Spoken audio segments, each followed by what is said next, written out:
there we go. Okay, so at the end of this call, we're going to give you lots of information about how you can get involved in this response yourself. So if we can move to the next slide. Thanks. We have a twofold approach to achieving this goal. We are inspiring action through in-person and online events that build a worldwide community of educators and climate change actors. And we're also building a freely available repository of online solutions or innovations. And we want you to engage with both of these. Here today, there's a real opportunity to connect with people working in the climate and education space, but also throughout the program that we're running, you can also get involved in many different ways. So we're going to give some more details about that later on. Next slide. But before we do, I just want to mention how huge our community has become, and it's still rapidly growing. So we now have members from well over 60 countries. Some of our new members joining us today are coming from Colombia, Venezuela, Cote d'Ivoire, and Sri Lanka. You can see on the map some of like the huge geographical area that we're covering. And then on the next slide, we've got a few dates for your diaries. So these have been shared with you before, and you don't need to remember them. You don't need to write them down now. They're going to be they're going to be sent to you after the circle meeting. I just wanted to highlight the May circle meeting has changed, so that's the one in yellow. But like I said, don't worry about it right now. We will send those to you so you've got them. And we're really looking forward to you joining us. There's some in-person events and lots of online events, so lots of opportunities for getting involved.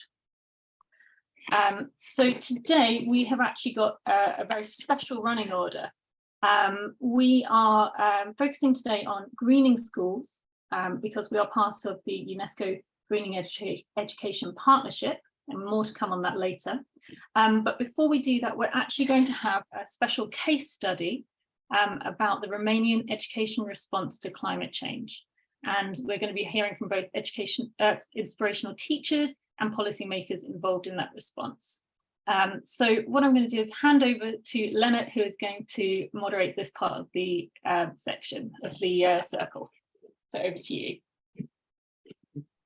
Thank you so much, Sarah, and it's so great to see everyone. I was just looking at the map of where the educators and education experts who are involved in this circle by now are coming from. It's just so exciting to see. And I'm also specifically excited about this session because we are having this case study conversation today. And the reason why we have this case study conversation is that for climate education to be truly successful, different levels of the system need to converge and be aligned. And at Teach for All, we often speak of 3 different levels. We speak of the system level, of the leadership level, and of the capacity level. And what we mean by system level is a national strategy, as well as curriculum, mindsets, and funding structures to provide adequate space for integrating climate education into schools and classrooms.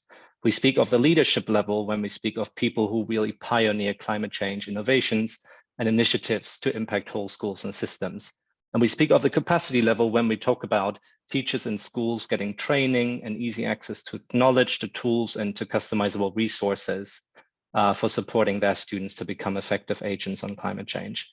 So in most cases, we see one of these 3 levels, and we've heard many great examples from you in the space of leadership around one of these levels, especially from many great teachers. However, there are no compelling case studies really out there where these 3 levels converge. And rather what we see is teachers acting in very constrained contexts where the curriculum might not be aligned with climate education, or we see innovators not reaching the government, or we see governments lacking a teacher pipeline to implement national plans around climate education.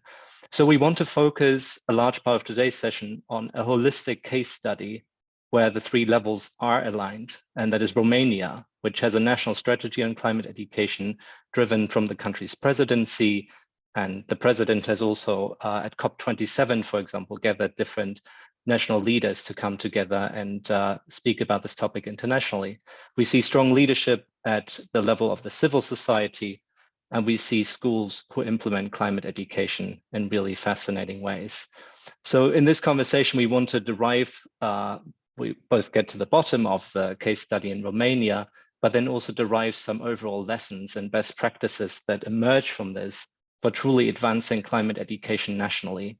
And we hope that these lessons or these best practices can be helpful for all of you in advancing your climate education leadership in your context. So what we will do is, as Sarah introduced, we'll hear about the national context in Romania first, and then from some of the leaders at each of the three levels, the system level, the leadership level, as well as the capacity level. And after hearing the different presentations, we'll have a brief moderated discussion, and then we open it up for questions. So we will not take any questions during or in between the presentations. So please note your questions and then save them for the conversation. I also want to very briefly remind you all that we have live interpretation for this call, as Sarah already mentioned. So for anyone who just joined us, please at the bottom of your Zoom screen, select either English or Romanian, depending on which language you want to follow this call in.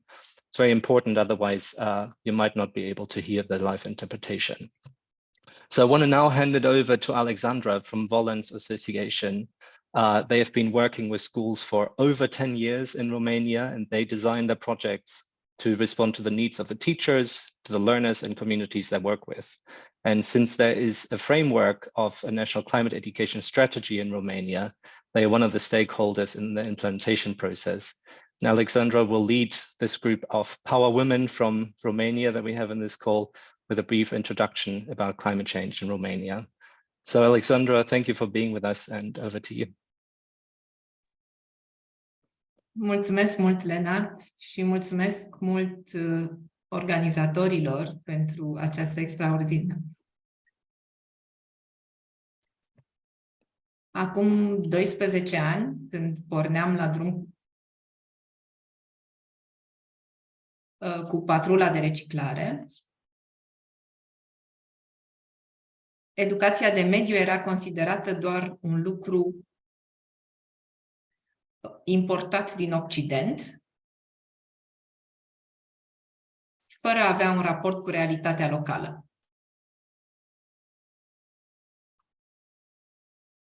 De mediu, acest ceva eteric,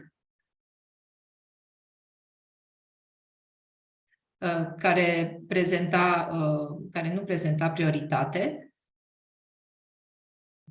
trebuia să se ocupe numai statul. Altcineva, nici de cum noi, fiecare dintre noi. Profesorii împreună cu elevii lor au fost primii care ne-au demonstrat contrariul.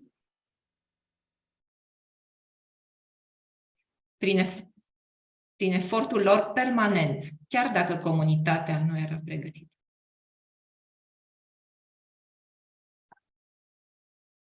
Salveți planeta dacă nu arunci o baterie la gunoi?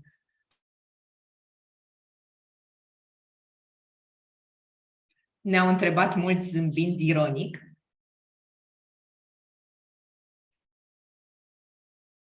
Ei bine, da, orice drum lung începe cu un pas. Nimic nu a fost în zadar. Rușinea față de copilul care te ruga să nu arunci oriunde și oricum.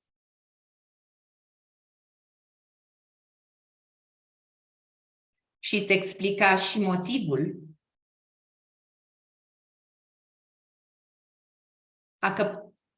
A căpătat de multe ori impact mai mare decât orice lege și orice amenințare cu amendă.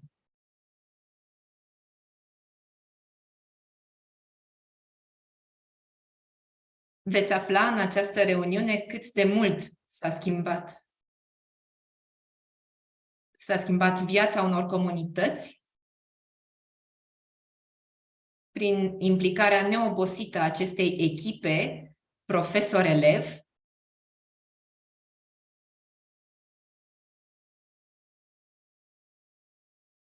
echipă care pare vulnerabilă,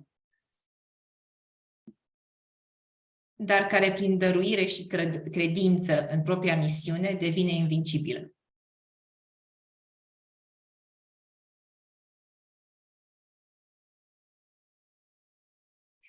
Ne-am bucurat de fiecare reușită, am găsit soluții la greu. Astăzi, în România, avem o strategie națională dedicată educației pentru mediu și schimbărilor climatice.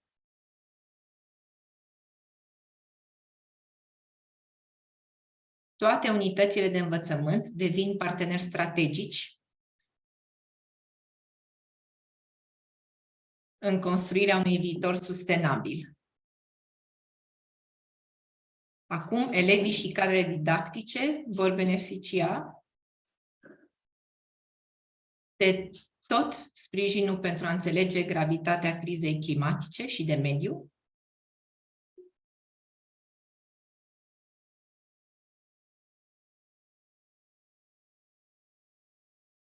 pentru a conștientiza cauzele și efectele acestora, dar și modul de a îmbunătăți răspunsul societății la provocări.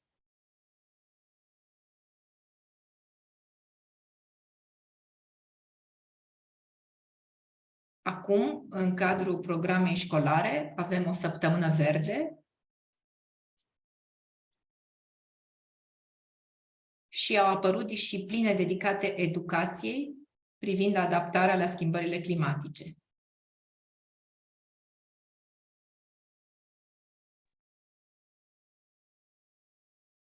Astfel, responsabilizarea față de mediu a devenit un demers educațional, oficial și aprofundat.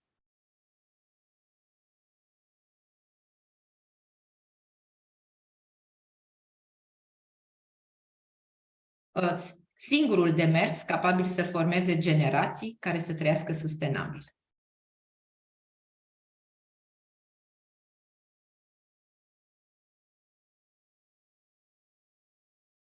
Este pentru noi împlinirea unui vis. Mai multe detalii veți afla de la invitații noștri. Vă mulțumesc foarte mult!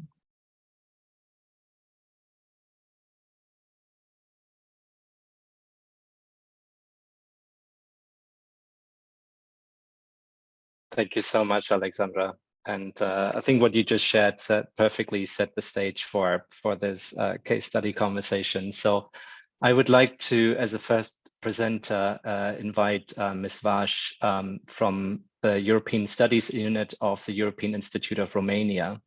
She will give a presentation about the research that they've done of how young Romanians in the age bracket from 15 to 34 years old perceive and feel about climate change, and how their attitudes inform green education in Romania. So, Ms. Vash, I hand it over to you. You can share your screen, and thank you for being with us. Thank you very much for offering us this opportunity to talk about the study that we have conducted at the European Institute of Romania. The study has over 100 pages, so I have to pick a few of the main issues that we have discussed in this research, and I hope they are going to be useful for your work as teachers. Just in brief about the Institute, we are a public institution which is coordinated by the Ministry of Foreign Affairs, and we provide expertise in the field of European affairs to the public administration, to the civil society and business community. Besides the research area, we also have activities focused on training, translation, and communication. And in this part, in the research area, we had 3 studies that have been published this year. One of them is focused on youth and climate change policies and response measures at the European level.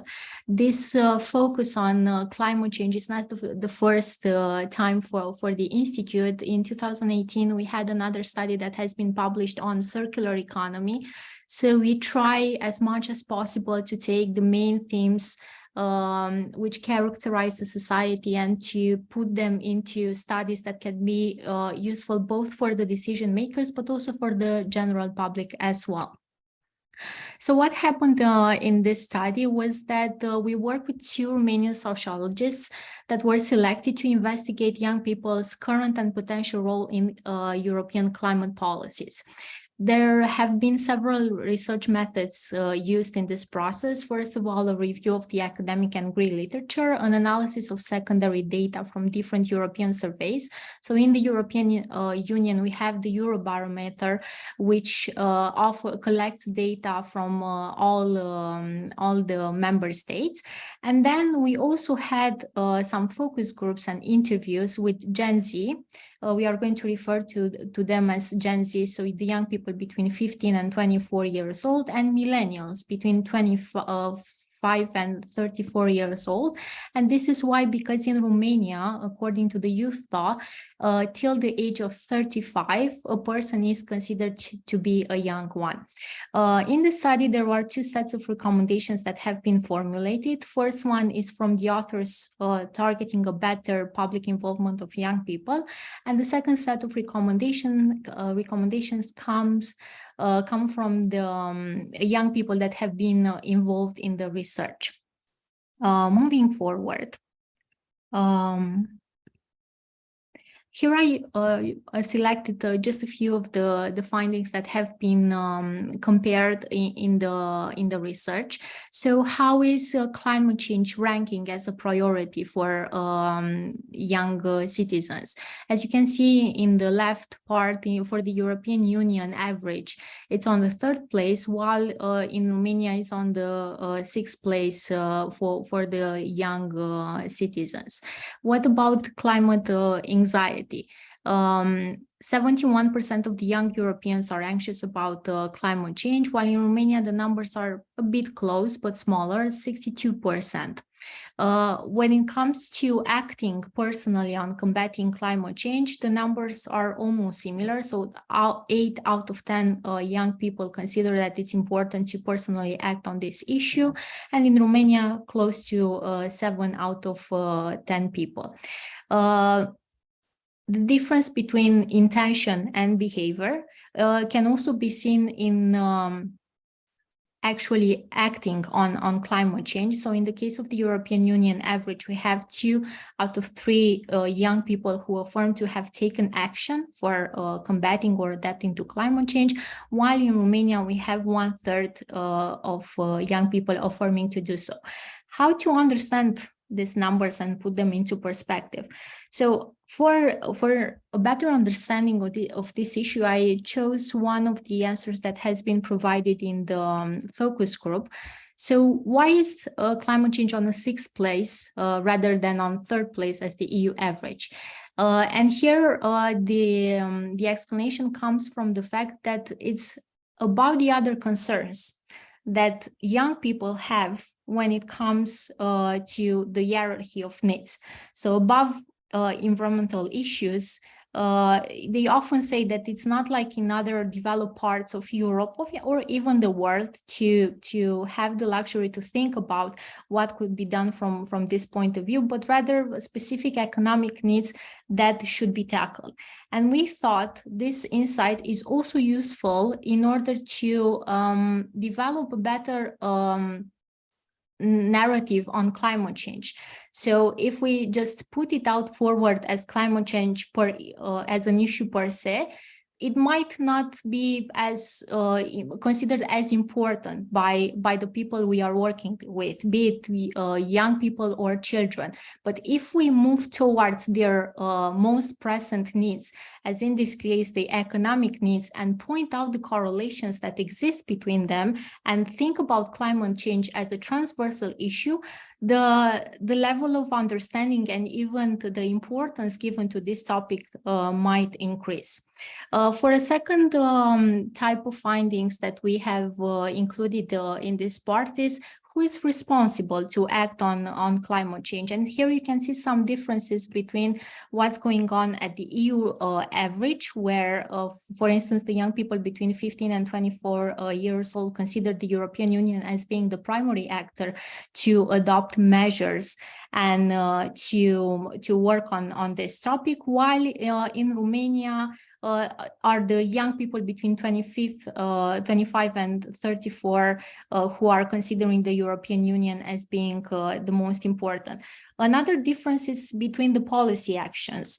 If we look to the European average, we see that one of the primary things that have been mentioned are changing consumption patterns. So how we consume different goods and services, how we produce them, how we sell them. While in the case of the young Romanians, it's the increased level of information and education on matters concerning recycling and energy consumption. And this, I think, can be also correlated with a very strong need on climate education and even opportunities that arise from this part. Here a brief explanation on why is the European Union considered to be the most important actor in this case, and the governments which are strongly correlated to the European Union, is that young people often see the need to move or to adopt measures by the ones who can ensure standards, who can ensure stricter legislation, for instance.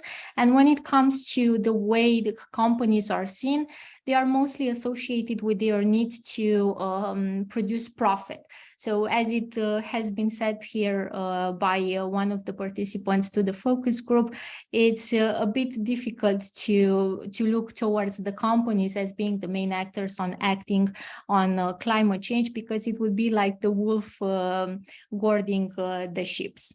Moving forward, we have also included in our research some connections between the active citizenship and climate education, and I have introduced here a few general remarks. So our study also reaches the conclusion that is shared by different other studies, that young people should act as change agents in the process of drafting climate change policies, and not just being the object of certain policies. So they should be involved right from the beginning, not just be the beneficiary of it. However, we have seen that there's this gap between wanting to do things and actually being able or doing them. So the difference between intention and behavior. And one of the questions that have been addressed in our research is that if they are willing to adopt sustainable behaviors, the answers were mostly yes, but several obstacles have been mentioned. And some of these challenges that have been addressed by the young participants to the research is the need to have sustainable behavior models paired with institutional coherence oriented towards sustainability. And I think in this case, teachers, but also parents, play such a big role in this process of climate education, because it's one point to talk about what could be done, what should be done, but another thing to actually do it together and create these models of sustainable behavior. For the last part of this presentation, I will not go into details regarding the policy recommendations that have been formulated by the authors, but rather on the recommendations from the young people. So what do they expect also in terms of climate education? To update the school curriculum so that it reflects the actual issues that the world is confronted with, including climate change. And here Romania has undertook very important steps. They expect from their teachers to use innovative methods in teaching, learning, and evaluation, including the digital ones, and to move towards a learning by doing educational process in order to better understand and act on climate change. Also, what is very important and has been highlighted by the young people is to learn more about the equitable access to sustainable products and services, because oftentimes in the research, the costs of sustainable products and services has been brought forward by the participants, saying that if they would be required to pay a higher cost, they would mostly be able to do so in the percent of 5 to 10, not more than that. And lastly, I would like to bring to your attention an example at the European Direct Bucharest Center, which is managed by the European Institute of Romania. We don't only like to do research, although we are very happy about this, but we also like to put it into practice. So what's going to happen this April, we are going to do a course for teachers in Bucharest and around about climate action and how they can facilitate the development of green competencies. So this is going to happen on the course of 3 days. In the first day, we are going to discuss about what is the European Union doing in terms of climate action. In the second day, we are going to discuss about the European framework for developing green competencies. And the last day is going to be focused on climate education in Romania. And just to give you a very brief example on an activity that you might also want to use it in your work.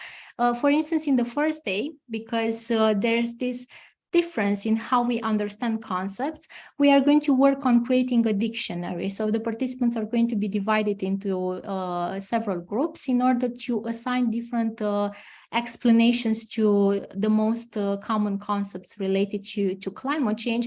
And afterwards, we are going to compare to see which is the difference in the understanding when we are also referring to the official definitions. Thank you very much for the time devoted to this presentation, and I'm looking forward to your questions. Thank you, Ms. Fash. I'm sure there'll be many questions in the chat, and everyone, please feel free to put them in the chat and we'll collect them. And then once we get to the moderated conversation, we'll then get to the questions. But for now, I'll love to hand it over to Ms. Bocșe, Alexandra Bocșe from the presidency, the presidential administration of Romania. And she will speak about the national strategy for climate education, including the objectives of it. And Ms. Bocșe is the coordinator of the team who actually sparked the reform at the presidential administration, leading to the introduction of climate education to the formal curriculum. So we are excited to have her with us, and I hand it over to you, Ms. Bocșe. Good afternoon. I hope you can hear me properly. Can you nod if you can? Great. So indeed, I'm the state advisor on climate and sustainability to President Iohannis. And I'm very glad to be here today, this afternoon, and having this conversation. And I'm very grateful that within your series of events, you dedicated this space for the case study of Romania. When it comes to, the Romanian presidential administration, we take a very particular interest in the field of climate change and climate education.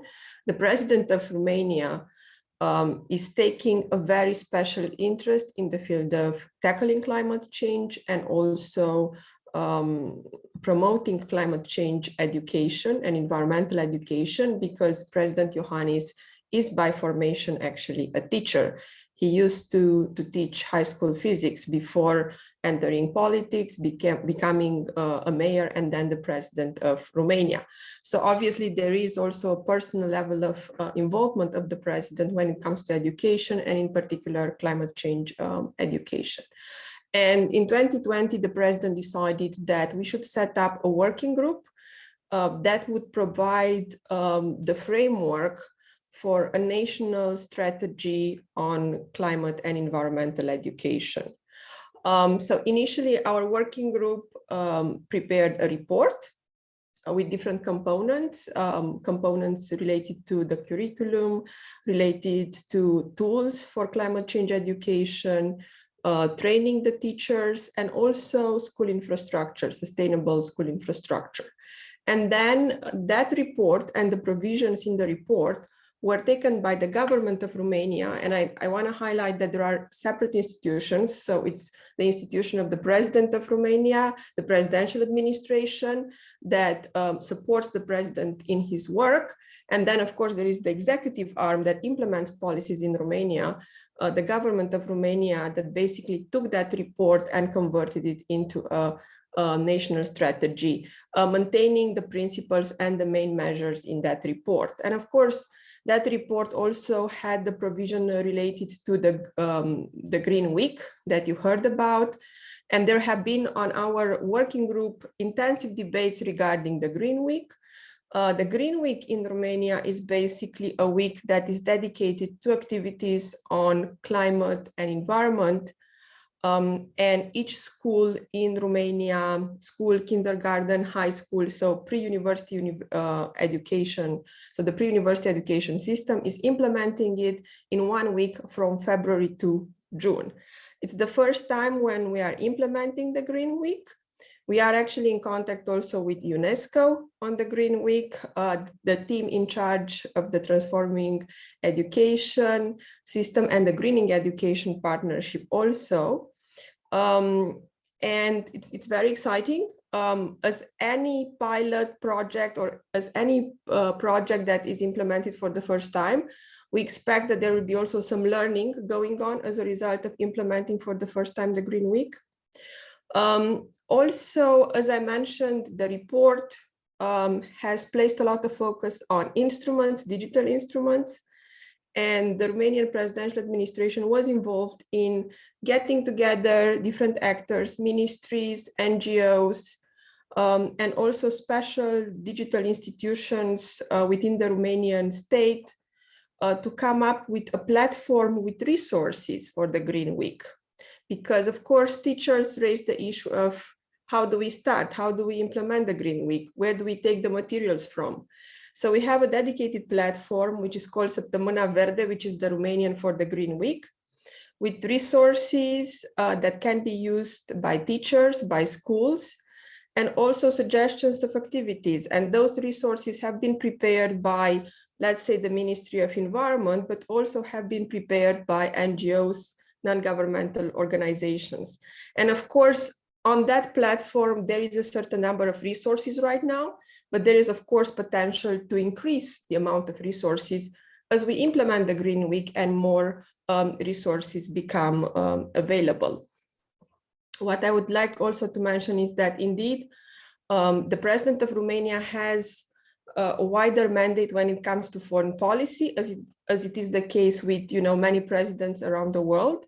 The president is also very engaged in the COP processes. He has attended the COPs over the last years.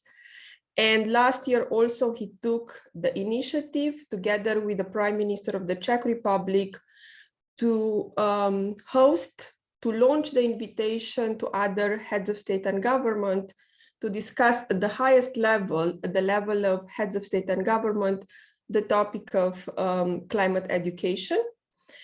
So we had this event that basically brought together 9 heads of state and government, plus high-level representatives from several international organizations around the issue of climate education.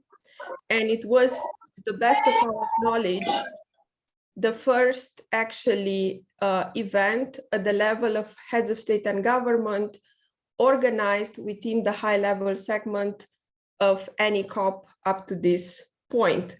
And of course, the president and the other heads of state and government attending the event took the commitment to continue the initiative, because we believe that climate education is very important to reach our climate goals in general, and that it deserves the attention and it should be taken into consideration and discussed at the highest level, at the level of heads of state and government. So I will leave my intervention at this, and I'm of course happy to take your questions and answer them if you have any such questions later on. Thank you.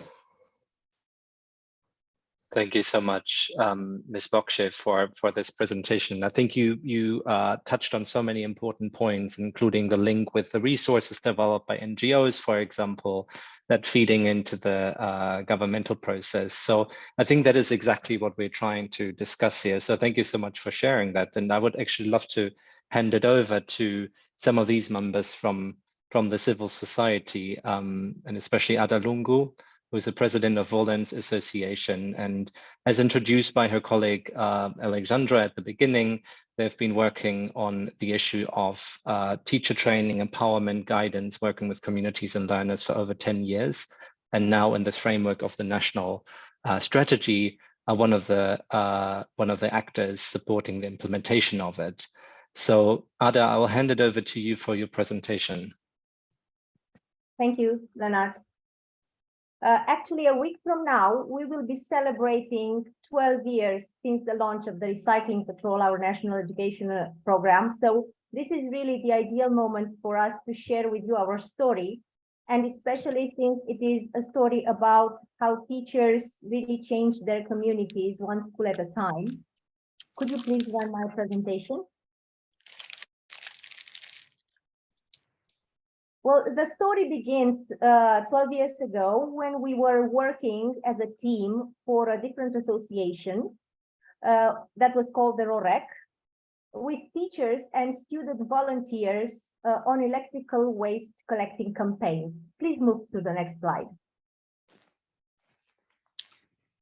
You see that one, that will be for it, right? Thank you. Those are our first volunteers, and this program is inspired by them. The next slide, please. That one. Yes, thank you.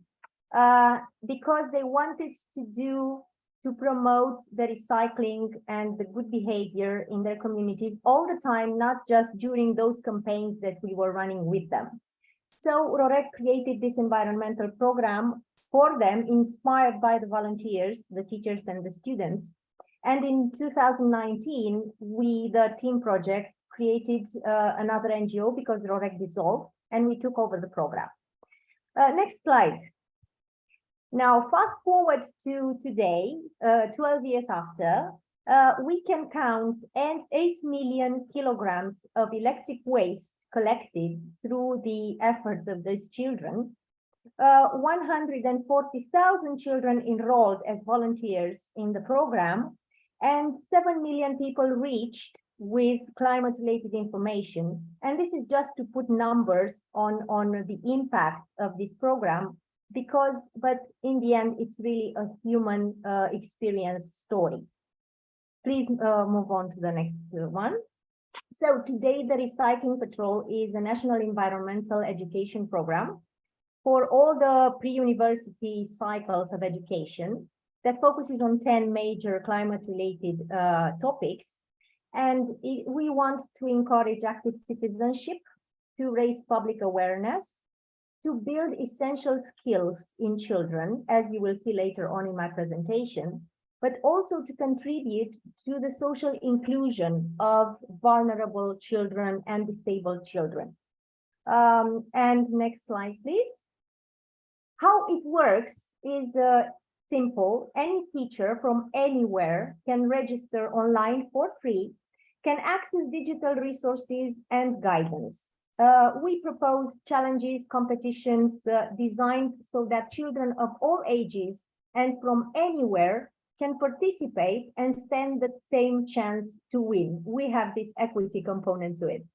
So the teachers form inclusive teams with children who are very different in terms of abilities and competencies or school results or social environments, and they carry on activities adapted to their own environment. And all achievers get rewarded and promoted. Next slide.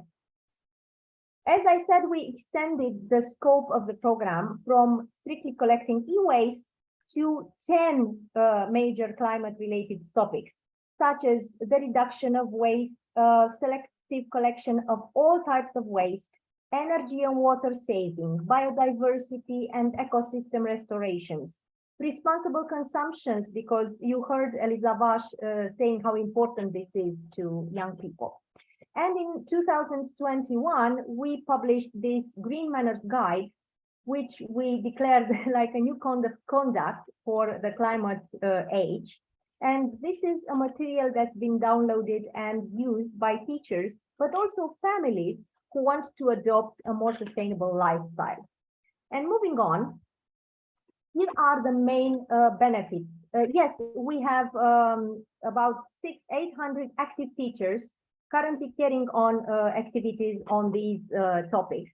And in the pictures, you see the two teachers who will be speaking later on.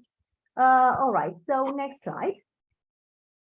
I would like to get you through the main benefits of this program, the lessons we've learned during these 12 years since we've been around. And the first one is that it encourages climate action. and the community really gets involved. It's not just in school that the magic happens. The school teams are supported to identify their local environmental problems and think about possible solutions, but not in terms of only what is desirable, but also what would work in their communities. We are seeking local solutions to global problems. And while doing that, if we can go a bit further on, yes, they develop essential life and green skills, such as communication and resilience, adaptability, problem solving, and this focus on developing skills is also very important for us. And the third element, very important one, is diversity and inclusion, which is on the next slide. This is a major stake in our program because we have 40% of schools coming from the countryside, many of them from very poor regions, and also we have children from all educational cycles, and also a lot of centers for children with special needs. As the ones that you see in the picture on the right, they are kids from Bicicleta, they are kids with disabilities, and yet, incidentally, some of the top performers of all time in this program. So we come to the core message of this program on the next slide, which is, and I'm going to say it because really it represents the essence of our mission in climate education and also our invitation for you to share your thoughts and practices. Because in the Recycling Patrol, we really want every child to understand that no matter how different we are, each of us has the same value in the ecosystem, the same responsibility to protect it, and the same power to act. And if you want, this is our mantra. We can lend it to whoever wants to carry it forward. Next slide, please. And we are approaching the end. Now, some of the elements that helped us run and develop this program are, first of all, designing everything with the help and input of the teachers. We really listened to the teachers and also cooperating. Do I have a video problem? Yes, unfortunately. Can I just cut my camera for 1 minute? I think it will come back. All right. Okay, so I was saying that we listened to the teachers and tried to provide the things they needed, not just to give extra tasks for them to perform. Cooperation with national and local authorities has been key. We have partnerships with the Ministry of Education and the Ministry of the Environment, which are essential, but also local authorities who were key in implementing the program locally. Also connected with European and international communities of practice, such as Learning Planet, and media support. And I would add strategic use of social media as well. And next slide. What we witnessed in these years could be summed up as an awakening. And I think that resonates with what Mrs. Bocșe and Vash said before me, and Alexandra as well, that we are happy to see an awakening in terms of a growing interest in climate topics.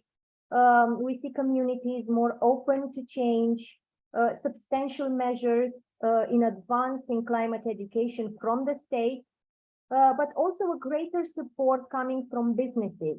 And I think it's worth stressing that businesses are also increasing their support in terms of know-how, not just financing or material support, but they come to show the good practices, sustainable practices, investing in the training, providing information for young people. So I think partnership is really the key word. And I will leave you with a glimpse into our plans for the future, which are that we will continue to complement the national curricula and help in, of course, in the application of this new strategy by designing practical and outdoor activities based on the new European framework for sustainability competence, and also to focus and develop these social inclusion components to connect teachers with global platforms and continue to create non-formal learning opportunities for children all over the country. And I will leave you on the last slide with the smiles of these teachers and children that we love. And these are the people we did everything we did during these last 12 years. Thank you so much.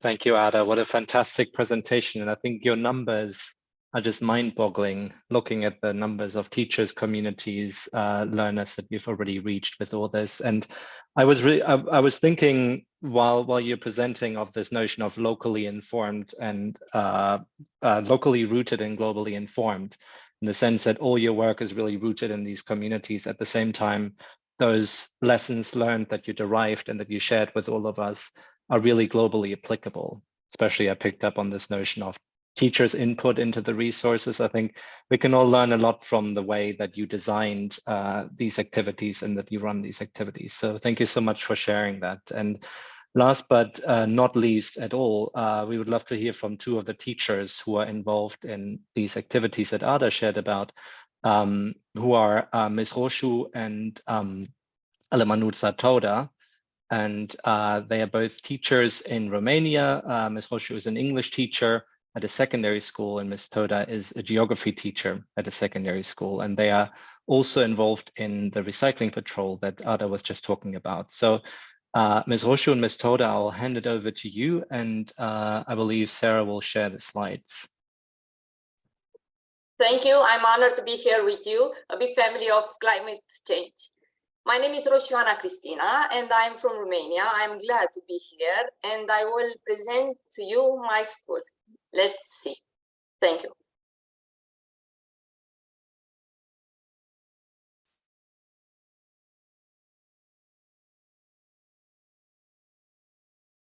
May the slides begin? I'm just bear with me 1 minute. No problem. Thank you very much. Yes. Valea Argovei. Thank you.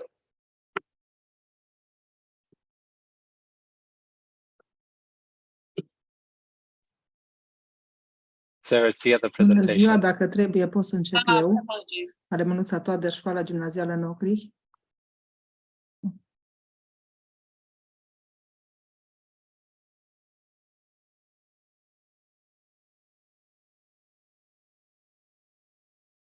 Let's just wait for one moment. Sarah, whichever presentation you have ready, I think we can get started.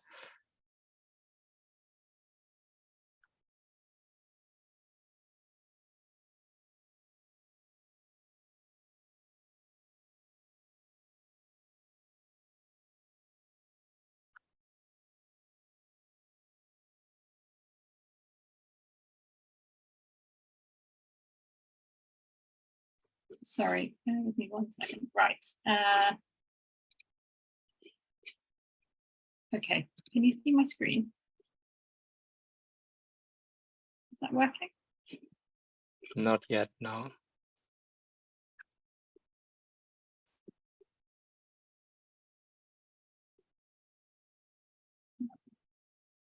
Otherwise, we can start with Ms. Toda, and you can share the slide deck that you just shared before.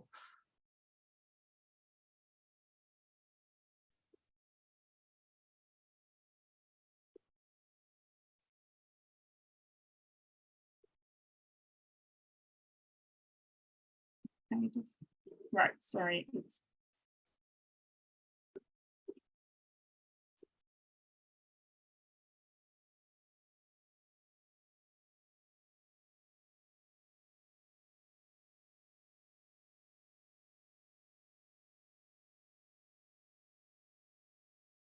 Just as a quick reminder for everyone, so Ms. Toda will present in Romanian. So at the bottom of your Zoom menu, you can select English or Romanian, depending on which language you want to follow in.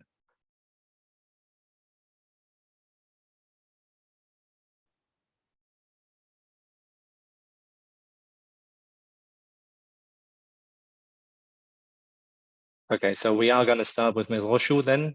Ms. Yes. Roșu, back over to you. Thank you. Thank you very much. My beautiful school, the little school that could.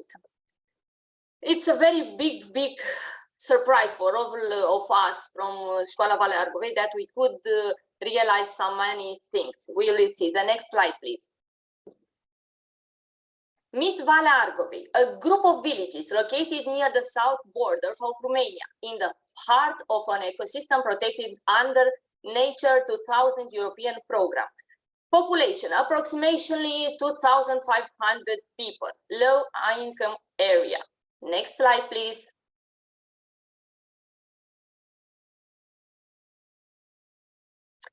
Enter the recycling patrol. Reciclăm la Valea Argovei. Environmental changes, garbage dumping, water pollution, no recycling, low awareness about climate issues. Educational changes, an old school lacking essential teaching equipment, many weak learners among the students. Goal, engage students in environmental protection, help them become more aware and responsible towards nature and each other. The next slide, please. It all started with the English lessons. We have beautiful lessons about recycling. Don't blow it. Good planets are hard to find. Let's recycle. Earth Day, the last week. Next slide, please. On your marks, learn and do. Going door to door, informing our neighbors. They should collect e-waste so that it gets recycled. Organizing events about recycling in our school. Taking part in all the changes of the recycling patrol and winning prizes. Creating a school magazine about what it means to be climate friendly. Working with the local press. Next slide, please. Impressed by our track record, the association pitches our story to their media partners, Antena Satellite, a national broadcasting channel. The studio moves from Bucharest to Valea Argovei to do a live show entirely dedicated to our example as a climate education success story from the countryside. Our school team and representatives of the local community take part. Next slide, please. We have the chance to reach a national audience with our messages about recycling. For the pupils, it's a transformating and highly motivating experience. But wait, there's more. After witnessing the harsh conditions in which children from the rural area learn, the radio station decided to launch a national fundraising campaign. I want an ideal school. Schools from the countryside make short videos asking for funding in order to make necessary improvements. Our video wins most voted from the audience, and we are granted 5,000 lei to modernize our school. Next slide, please. Keys to success: support and guidance for volunteers, resources complementary to the textbook, enabling us to put knowledge into practice, connecting theory with the surrounding reality, turning students into investigators for the recycling school newspaper, and educators for their colleagues and families, help them perform better in school, but also feel useful for their community. Media attention, celebrating their success, make the students more ambitious and more motivated to reach even higher goals. Next slide, please. Paying it forward, Volens started a new partnership with Play Youth associations. The Recycling Patrol teachers shared their experience with their peers in creating recycling workshops. Next slide, please. Climate education became a new tradition in Valea Argovei Secondary School. Students and their families practice more and more green manners. Students and teachers come up with their own initiatives and projects. The community comes to us for guidance and information. We seek inspiration and partnerships within the teachers for the Planet Circle. And also, I want to thank you all, associations, and not in the last, I want to thank my father, who is my guardian angel. He died from coronavirus 2 years ago. I love him so much. And I know he is from heaven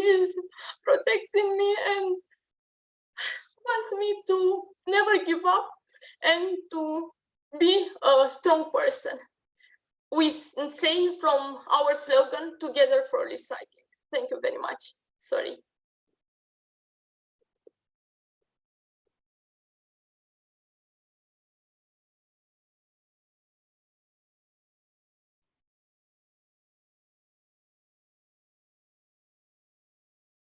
Thank you so much, Cristina, for sharing all that. I just want to give us all one moment to reflect on that. Thank you.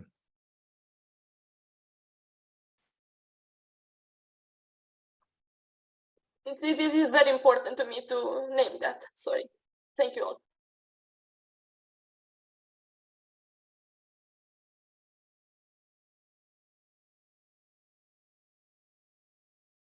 Thank you, Cristina.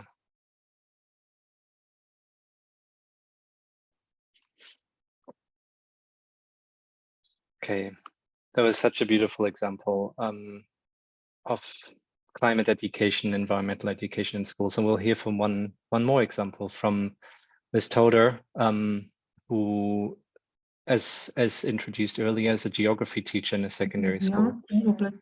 So we'll move back to translation. Ms. Toder will share in Romanian, so you can all select English at the bottom of your Zoom menu if you want to follow in English. Ms. Toder, over to you. Thank you. Mulțumesc, onorată să particip la acest eveniment, o plăcere și deosebită. Vă mulțumim. Reprezint școala gimnazială Nocrih, județul Sibiu, România, alături de patrula de reciclare, Asociația Volens și ca profesor de geografie, hobby care l-am insuflat și elevilor, geografie, GIS și mediu. Următorul slide.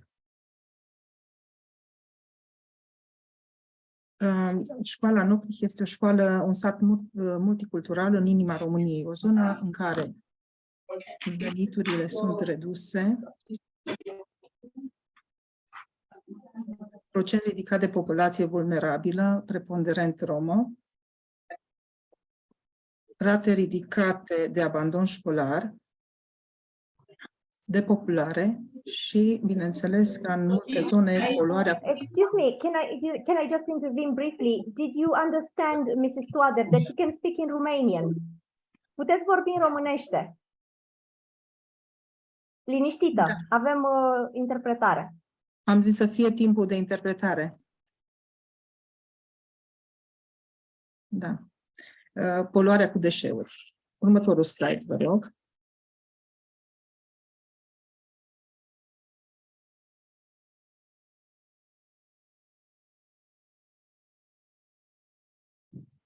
Nocrihul este și Casa Tinerilor Campioni Naționali în domeniul educației climatice, contributor la crearea unui sistem local de reciclare, reciclarea mai multor categorii de deșeuri, creatorii ai unei aplicații mobile GIS, inițiatori ai GIS Day la Nocrih și în zonele învecinate, combaterea abandonului școlar prin educația climatică. Următorul slide.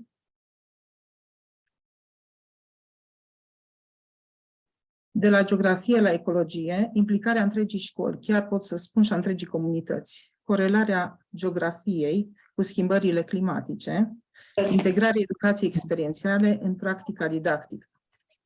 Următorul slide. Patrula de reciclare, onorați ca Sibiu să fie organizator și să fim prezenți la acordarea premiilor naționale. Următorul slide.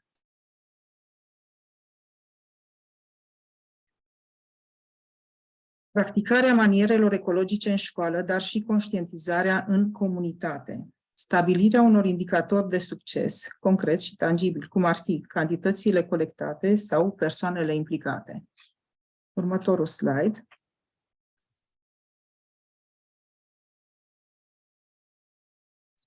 Patrula de reciclare în Nocrih și nou sistem comunitar de reciclare și chiar de upcycling.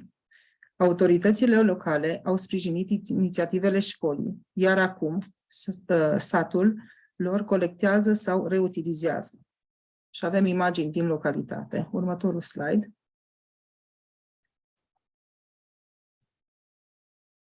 Pot să spun o activitate începută din 2019, GIS Day, o zi a cartografierii internaționale, la Nocrih, Sibiu, România.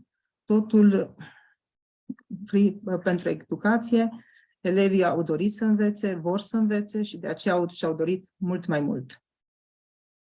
Următorul slide.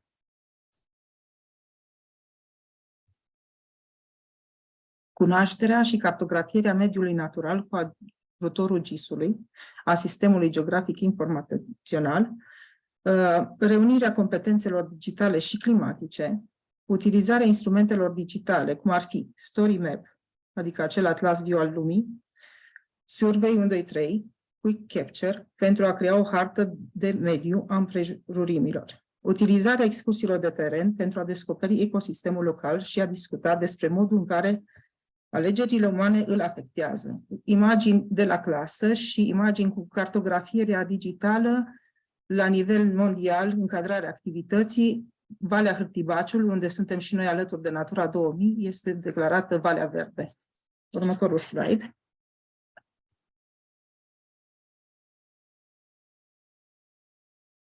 Orașul inteligent al viitorului este o fotografie chiar înainte cu o zi de a se declara pandemia și de a sta acasă. Elevii foarte implicați. Următorul slide, vă rog. Acest oraș al viitorului, care inițial a fost imaginar, dar care încercăm să-l punem în practică, utilizează creativ și ca metodă experimentul și realizarea unui model de oraș pornind de la orizontul local, exersarea gândirii analitice și sistemice în timp ce se iau în considerare diferitele elemente ale modului de funcționare a unei comunități, identificarea problemelor și găsirea de soluții, lucrul în echipă. Următorul slide. UEDO 2.0, după cum s-au observat și pe machetă, elevii creează roboți UEDO care identifică factorii climatici, variațiile schimbărilor climatice pentru zonele polare și deșertice, pornind de asemenea de la orizontul local. Următorul slide, vă rog.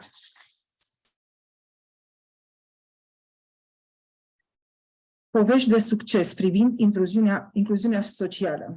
Voluntariatul în proiectele legate de climă îi ajută pe copiii marginalizați să găsească un nou sens în experiența lor școlară, chiar și a-i atrage spre școală pentru a reduce abandonul și absenteismul școlar. Și mulțumesc încă o dată Asociației Volens și Patrulei de Reciclare.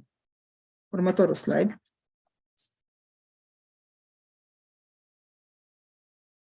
Am avut multe dificultăți de înfruntat, lipsa de informații și interes ale comunității, percepțiile greșite.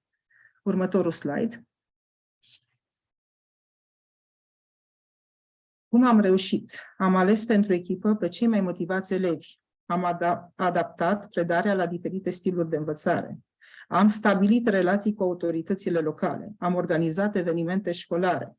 Am comunicat pe scară largă premiile și realizările noastre. Următorul slide.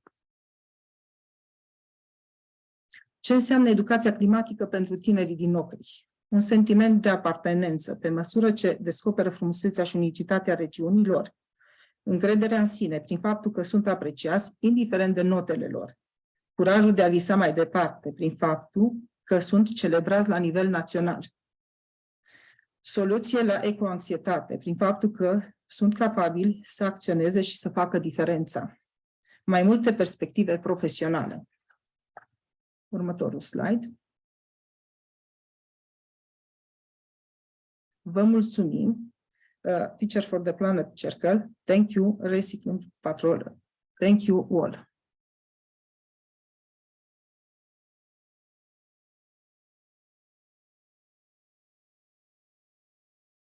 Thank you so much, Ms. Koda. That was a beautiful presentation. I just want to double click on 3 elements that I think we heard in both teacher presentations beautifully. The first one is engaging the wider community and really driving change through collective action, starting from schools and really driving community change. The second is the level of student empowerment that you just talked about. Students really feeling the agency over driving change themselves, having a voice in the process. And the third thing that I heard from both of you was building connections with amplifiers with the media or with other ways of communicating about the work to a broader audience. So thank you so much for sharing these beautiful examples. I'm mindful of our time. I would have loved to now go into questions and answers. We have the conversation around greening schools. So I would suggest what we could do is that we maybe move to the conversation around greening schools now. And then if there's time at the end, we could move to some of the question and answer, just to make sure that we are also getting to that conversation around greening schools and give the necessary space and time for that. So thank you everyone for this beautiful case study presentation. I thought it wonderfully illustrated how these different levels can come together, illustrated bottom-up change, it illustrated change from the president's office, and hopefully one can really lock into the other and drive the national progress forward on this. So thank you very much for now, and I hope that at the end we might have time to come back to one or two questions. But for now, I hand it over back to Sarah.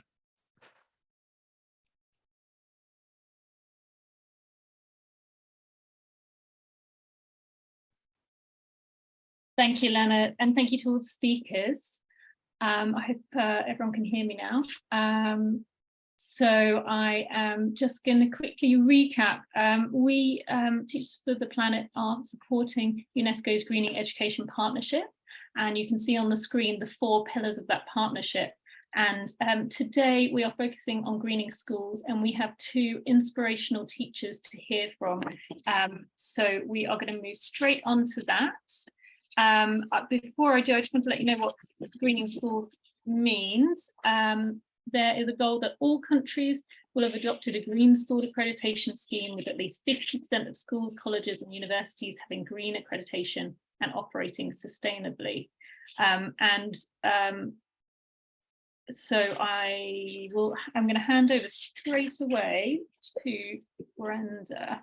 So Brenda is joining us from New Jersey.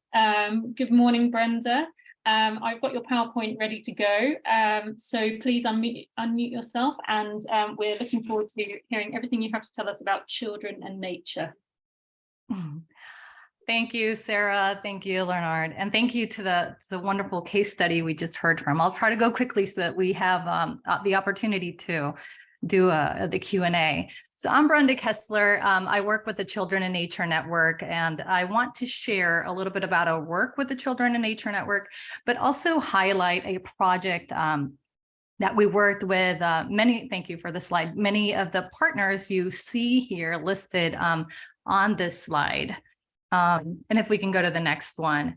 So many of you might recognize the work from the Children in Nature Network through the words of Richard Louv, our founder and author of the book, Last Child in the Woods, which really talks about how childhood has moved indoors, leaving kids completely disconnected from nature. And when you dig a little deeper into this thought, this trend has profound implications, not only for children's healthy development, but as we've heard, for the future of our planet. And we cannot, there's a saying, we can't protect what we don't love, and we cannot love what we don't know. And so this brings me to the incredible potential of school grounds, the potential of school grounds as places where children can connect with nature. Next slide, please. So when we talk about greening schools, we don't always talk about the potential of greening the school grounds, right? The physical, the playgrounds, the physical spaces adjacent to a building where children spend a significant amount of time. Something that I'm really excited about this UNESCO's Greening Education Partnership is that within this pillar of greening schools, there's the opportunity to elevate the many co-benefits of greening the school grounds, which is when we launched this project that I'll talk about in a little bit, we defined it as basically adding nature to the school grounds. We know this can look very different across geographies. So it's not always green, but the idea is adding nature to the places where children are spending a significant amount of time. And in dense, if we can go to the next one, next slide, in dense and urban cities, Schoolyards are often just a slab of concrete with little nature to inspire, but in reality, these places are the perfect location to install many of the features that we see, like vegetable gardens, nature trails, wildlife habitats, nature-based play areas. We've seen even, small chicken coops. We've seen all sorts of features. So there are a lot of ways that children learn and play outside, which I'm sure you're familiar with. And the goal here is for the schoolyard to really act as an extension of an indoor classroom. So here you can see that we have one, I believe the image above is from the Netherlands. And then we had a case study from Morocco where they're really connecting to the landscape and the local community. If we can go to the next slide. So green schoolyards can support many of the city's priorities when it comes to sustainability. And this is often where we see the policy and the funding pieces come in play. In Paris, in one of the images there. So in Paris, greening school grounds is actually embedded into the city's climate action plan. This is a schoolyard I recently visited in Paris, which is part of the Oasis Schoolyard Project, one of our case studies, led by the city with the aim to reduce urban heat island effect, creating cool oases to mitigate flooding, and also support these important curricular connections. If we can go to the next slide. Another really important piece to all this is the research. I won't spend too much on this, but I do want to share that with the Children in Nature Network, we have an extensive curated research library that supports this work. And we have many materials, resources that teachers often use to make the case within their communities. So I'll be happy to share some of the links. I know my colleague Dominic is on here, and he's going to help me with some links later on. So next slide, this brings me to a project that we launched in late 2021, the Children in Nature Network, in partnership with Salzburg Global Seminar, International Union for Conservation and Nature, and a few other organizations came together to launch a program called Global Lessons on Greening School Grounds and Outdoor Learning. This was our conceptual framework, and based on the research, we decided to focus on these 5 co-benefits. We know there are many, but play, education, climate resilience, community engagement, and health and well-being. We focused on these 5, and we set out a survey to really understand who out there in the world was implementing this practice, to understand, what are some of the challenges and opportunities to make this a reality in every corner of the world. So we started with a survey, which actually remains open. We still want to capture who else is. We know that in an initial phase, we got about 300 responses, but we know that many other countries and municipalities might be working on this. So the link will be dropped in the chat so that we can continue to capture this. If we can go to the next slide. So like I said, we captured nearly 300 responses through the survey, and then through a very detailed selection process, we chose 13 locations to develop video case studies based on many factors. But one key factor that we looked for was models that can be replicable, that other countries and municipalities can adopt. So these video case studies are now available on a website that we created as part of the project, schoolgroundgreening.org, and it will also be dropped in the chat. And I welcome all of you to please check these out. You'll find some of them are very inspirational, and you can learn about the work that is happening with this practice from all over the world. The participants in this project also developed a global action agenda and the Salzburg Statement on Greening School Grounds and Outdoor Learning to really catalyze this movement. And so we can go to the next slide. These are just some images from the USA wasn't part of the case study, but added on here. So this group came together to develop a uniting vision, which is when we read it, it's pretty simple. We envision a world where every child, especially the most vulnerable, connects meaningfully with nature every day. And so now that the project is over, the partners, if we can go to the next slide, the partners that you see on this slide are coming together to find ways to catalyze this, to advocate for funding, to work at the policy level. The Global Action Agenda, which you'll find in the website that was shared, has the key action items that we're looking to move forward with, and really excited for the next phase of this project. We invite all of you to endorse the action agenda and also join the movement. Well, through this channel, we'll be communicating in other ways to get involved. But for now, I welcome you to share the case studies, endorse the agenda. And if you are working on this, or if your city is, your school, your district, or your teacher working on this, we welcome you to fill out the survey. Thank you so much. Thank you, Brenda. That was really interesting to hear, and hopefully you'll get some more responses from our amazing community. I'm conscious of the time. I'm going to move straight on. So next up, we've got Henry Greenwood. So Henry is joining us from London in the UK, and he is going to be talking about the Green Schools project. But as Brenda said, she's dropped lots of things in the chat for you to look at. If you can look at the chat as well, Brenda, see if there are any questions for you. Is Henry there? Yes, here, yeah. Hi, Henry, over to you. Great, thanks, Sarah. So yeah, I'm just going to give you a quick rundown of kind of my experience and my story as going from a secondary school teacher to running the Green Schools project in the UK. Conscious that I'm talking to an audience of people from all over the world, which is fantastic. But having seen the insights from Romania, it's clear that some of the things hold true in whatever context and country you're in. So hopefully you can kind of pick out the nuggets of information that are useful and that kind of resonate with you. So if we can start with the next slide, and well, that's the organization. Yeah, so the next slide. So yeah, I'll start with my journey in climate education. Started as a teacher in the secondary school that you can see there, which was called Kingsmead School. It's just a regular secondary, well, it's quite a large secondary school in North London, and I was a maths teacher. Looking for ways, I'd kind of had my eyes open to climate change and the challenges that it posed. So this is back in sort of 2008, 2009, and thought, actually just looked at my school and saw what a terrible example it set in terms of anything to do with the environment and climate change.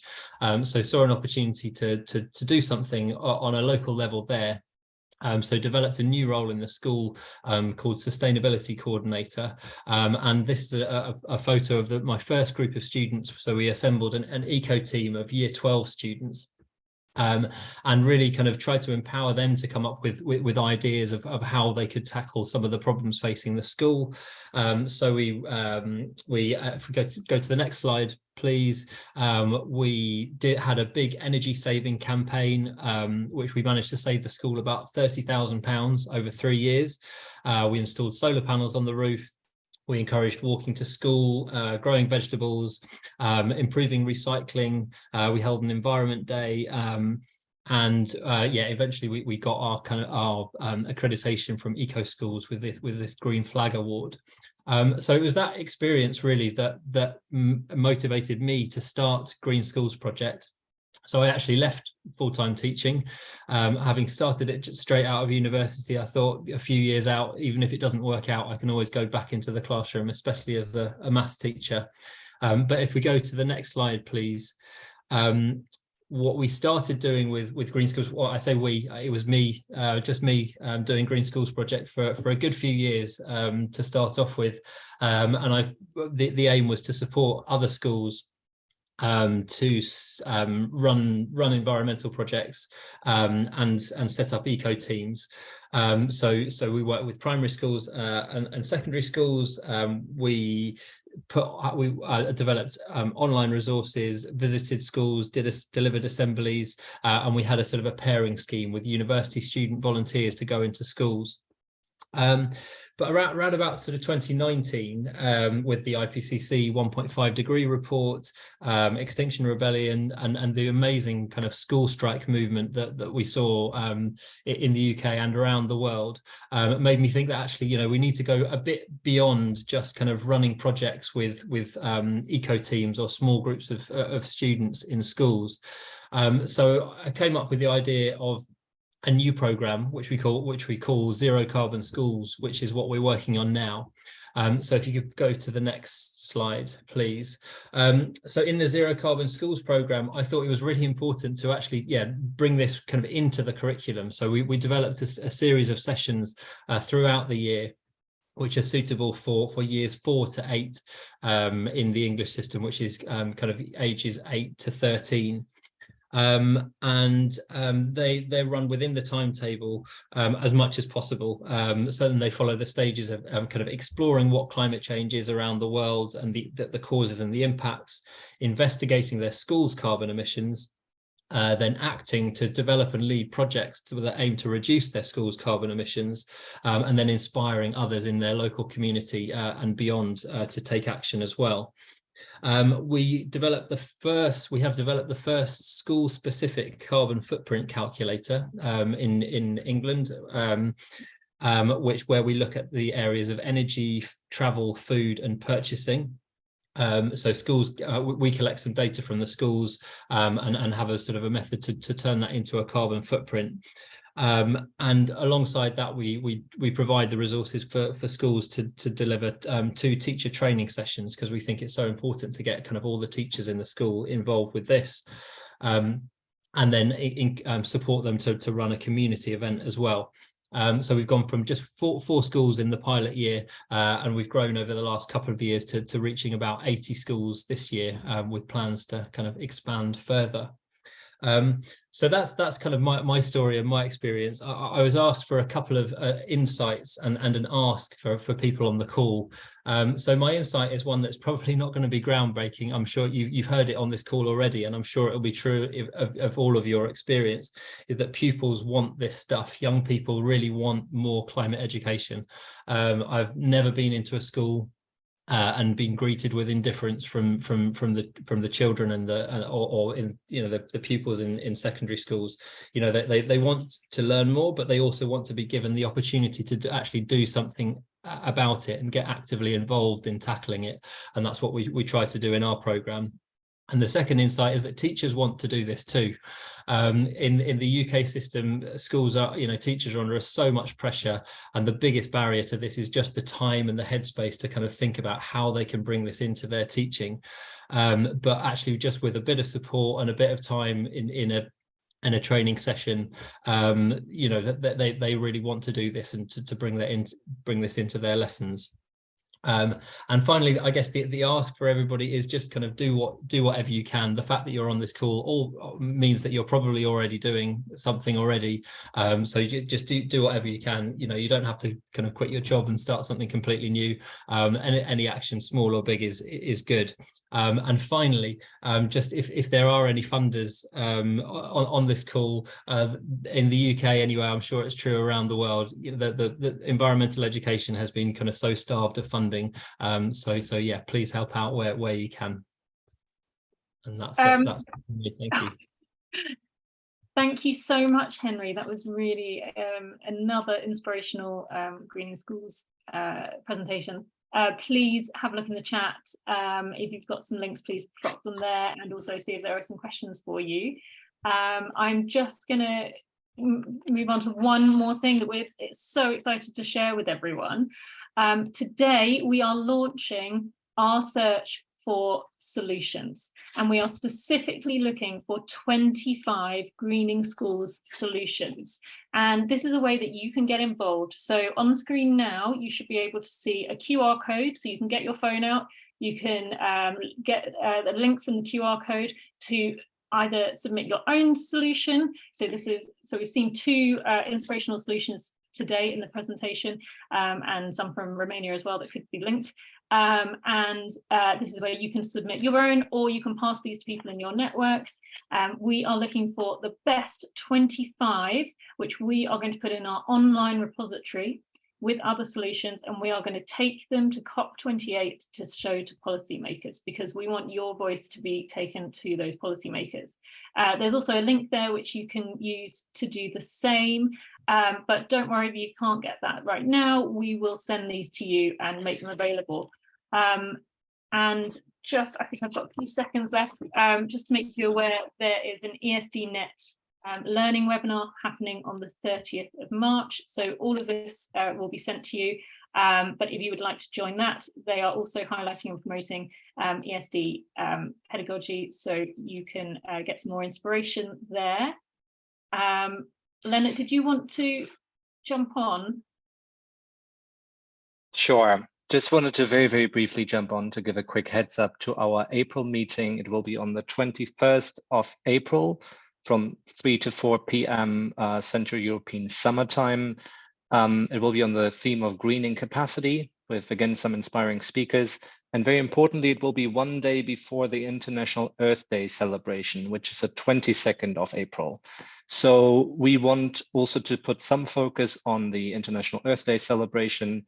And we want to hear from you what you are planning for Earth Day and some of the activities you are doing, so that we can have an overall mosaic of Earth Day actions on climate education that we can share with the group, and that maybe we can connect people that are planning similar actions. So we mobilize each other and we activate for larger input.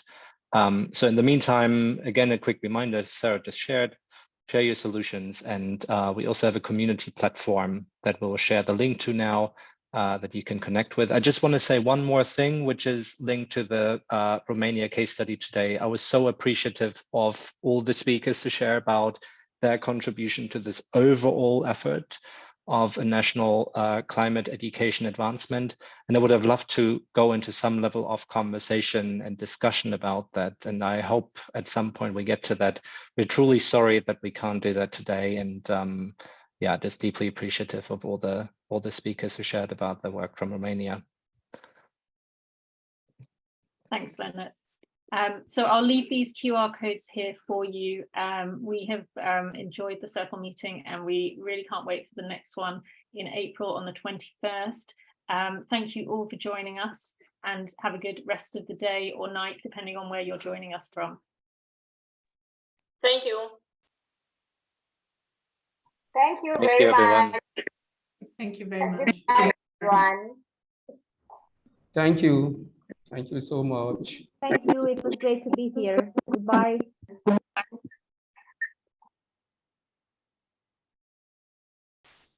Thank you very much. Thank you. Bye. Thank you, everyone.